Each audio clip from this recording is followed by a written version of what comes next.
आगे बढ़ने के लिए आजाद। यूहन्ना अध्याय 8 पद 36। सो यदि पुत्र तुम्हें स्वतंत्र करेगा तो सचमुच तुम स्वतंत्र हो जाओगे। नीतिवचन अध्याय 29 पद 18। जहां दर्शन की बात नहीं होती वहां लोग निरंकुश हो जाते हैं, और जो व्यवस्था को मानता है वो धन्य होता है। भजन संहिता अध्याय 27 पद 13। यदि मुझे विश्वास न होता कि जीवितों की पृथ्वी पर यहोवा की भलाई को देखूंगा तो मैं मूर्छित हो जाता। 2 तीमुथियुस अध्याय 1 पद 7। क्योंकि परमेश्वर ने हमें भय की नहीं पर सामर्थ और प्रेम और संयम की आत्मा दी है। आप अपने अतीत के साथ जैसा व्यवहार करते हैं उससे ही आपका भविष्य निर्धारित होता है। हम सभी का अतीत अंधकार में था और हम जंजीरों में बंधे हुए थे। हम हमारे विचारों में बीमार थे और जब तक यीशु हमारे बचाव के लिए नहीं आए तब तक हम आध्यात्मिक रूप से मरे हुए थे। मैं इस तथ्य को जानता हूं कि हम सभी जंजीरों में जकड़े हुए थे, क्योंकि यही एकमात्र तरीका है जिससे शैतान जानता है कि किस तरह हमें उसकी इच्छा के अधीन रखे। वो प्रेम या करुणा नहीं दिखाता, बल्कि केवल भय और उत्पीड़न दिखाता है। वो प्रेम और धैर्य से नहीं सिखाता, बल्कि केवल हमारी निंदा करता है और हमें अपने अंगूठे के नीचे रखता है। जब आप दुनिया में यीशु के बिना शत्रु की धुन पर नाच रहे थे तो आपने किस तरह के गाने सुने थे?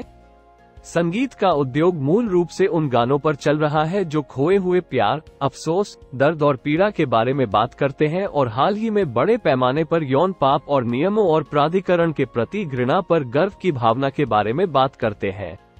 हालांकि जब आप अपने स्वर्गीय पिता से जुड़ जाते हैं तो आप किस प्रकार के गीत गाते हैं? बिल्कुल, आपके दिल में खुशी, नदी की तरह शांति, निराश लोगों के लिए आशा, अब पीछे मुड़ना नहीं, अब डर का गुलाम नहीं, अद्भुत अनुग्रह और परमेश्वर के अनंत भुजाओं पर निर्भरता आदि के गीत गाते हैं। हालांकि जब आप अपने स्वर्गीय पिता से जुड़ जाते हैं तो आप किस प्रकार के गीत गाते हैं? बिल्कुल, आपके दिल में खुशी, नदी की तरह शांति, निराश लोगों के लिए आशा, अब पीछे मुड़ना नहीं, अब डर का गुलाम नहीं, अद्भुत अनुग्रह और परमेश्वर के अनंत भुजाओं पर निर्भरता आदि के गीत गाते हैं। हम पाप में और पापी स्वभाव के साथ जन्मे हैं। शारीरिक और मौखिक दुर्व्यवहार, बीमारी, अपने साथियों से उपहास, नस्लवाद, हिंसा, भ्रष्टाचार, व्यसन और प्यार की कमी, ये सब एक दुष्ट अधिकारी यानी शैतान के अधीन एक बुरी दुनिया में रहने के प्रत्यक्ष परिणाम है। लेकिन मेरे पास अच्छी खबर है, हमें आजाद कर दिया गया है। अतीत को भूलने के लिए आजाद, अपने सृष्टिकर्ता की आराधना करने के लिए आजाद, जो दर्द हमने सहा उससे ठीक होने के लिए आजाद, और दूसरों से फिर से प्यार और भरोसा करने में सक्षम होने के लिए आजाद, वास्तव में सपने देखने और अपने लिए अच्छी चीजों की इच्छा करने के लिए आजाद, और एक दृष्टि के साथ आगे बढ़ने के लिए आजादी हमने परमेश्वर से पाई है।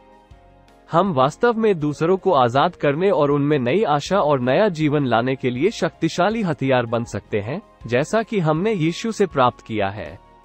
अतीत की परछाइयां और घावों के निशान हमेशा वहां रहेंगे, लेकिन हर दिन उस दर्द को यीशु को सौंपने से वे उस जीत की याद दिला सकते हैं जो आपने उस समय अनुभव की थी, बजाय उस जीत की जो आपने अभी अनुभव की है।